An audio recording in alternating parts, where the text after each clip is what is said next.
अस्सलाम वालेकुम। V news के साथ मुजफ्फराबाद से मैं हूँ अलीशा अंदरी। नाज़रीन, ईद की आमद आमद है और जब से ईद उल अज़हा का चांद नजर आया है तब से बाज़ारों की रौनकें जो हैं वो बहाल होना शुरू हो गई हैं। बच्चे और ख़वातीन बड़ी तादाद में बाज़ारों का रुख करते हुए नजर आ रहे हैं। इस वक्त मैं मौजूद हूँ girls college road Madina market में, और मदीना मार्केट जो कि मुजफ्फराबाद की मकबूल तरीन और सबसे बड़ी मार्केट जो है वो समझी जाती है, जहाँ पर लोग दूर दूर से शॉपिंग करने के लिए आते हैं। तो चलिए अंदरूनी मार्केट चलते हैं और आवाम से जानते हैं कि वो क्या कहती है।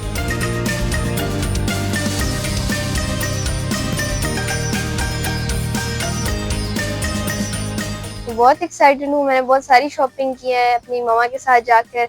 मैंने चूड़ियाँ ली हैं, अपनी मर्जी के कपड़े वगैरह। मुझे ईद का पूरा साल इंतज़ार रहता है और मैंने मेहंदी भी दी है, अभी मेहंदी भी लगवाऊंगी। और चांद रात के भी इंतज़ार है मुझे, क्योंकि चांद रात में ज़्यादा मज़ा आता है बाजार जाकर।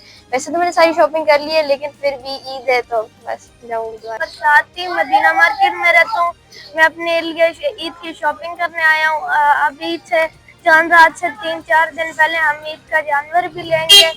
मैंने अपने लिए कमीज शलवार ली है, ईद के लिए नए जूते लिए हैं। मैंने अपनी तैयारी कर ली है ईद की। लेकिन जैसा कि आप जानते हैं, एक बहुत बड़े जंग के हालातों से गुजरने के बाद अब अल्लाह का लाख लाख शुक्र है, हमारी आवाम दोबारा से अब मार्केटों का रुख कर लिया उन्होंने। ख़वातीन, बच्चे, बुजुर्ग सारे आ रहे हैं। ये मोदी को जो ये जवाब मिला है, इसके बाद इंशाल्लाह वो दोबारा ये हरकत करने से पहले बार बार सोचेगा कि उसने आज़ाद कश्मीर की अवाम के साथ, पाकिस्तान की अवाम के साथ दोबारा ऐसा नहीं करना।